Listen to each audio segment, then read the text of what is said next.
मित्रांनो, नांदेड जिल्ह्यातील पैशावरी आता हे समोर आलेली आहे बघा. नांदेड जिल्ह्यातील जे काही तालुके असणार आहेत त्या सर्व तालुक्यांची पैशावरी आता समोर आलेली आहे बघा. इथं नांदेड जर पाहायला गेलं तर 32 पैशावरी असणार आहे.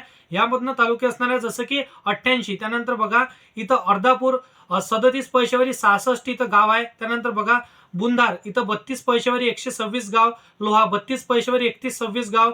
आता भोकर 32.36 पैशावरी. त्यानंतर बघा 79 गाव. मुंदखेड 32.33 पैशावरी 55 गाव.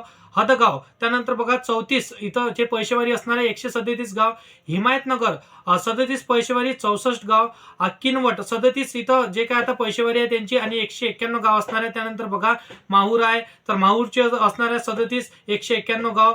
त्यानंतर बघा देगलूर 36 पैशावरी 108 गाव. मुखेड त्यानंतर बघा 32 पैशावरी 135 गाव आणि त्यामधनं असणार जसं की बिलोली 35 पैशावरी आणि 92 गाव असणार आहे. यामध्ये नायगाव मध्ये असणार आहे 32 पैशावरी 89 गाव आणि धर्माबाद मध्ये असणार आहे 31 पैशावरी आणि यामधनं गाव असणार आहे बघा 56 गाव.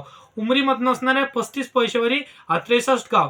तर इथं जर का आपण नांदेडची टोटल पैशावरी बघायला गेलो तर 33.98 हे पैशावरी असणार आहे नांदेड जिल्ह्यातील.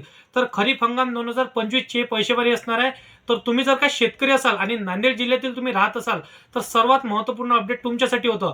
तर अशी शेती संदर्भातील व्हिडिओ सर्वात अगोदर जर का तुम्हाला पाहायचे असेल तर या चॅनलला सबस्क्राईब करून साईडला दिलेल्या बेल नोटिफिकेशनला नक्की प्रेस करून ठेवा. तर मित्रांनो चला भेटूया नेक्स्ट व्हिडिओमध्ये.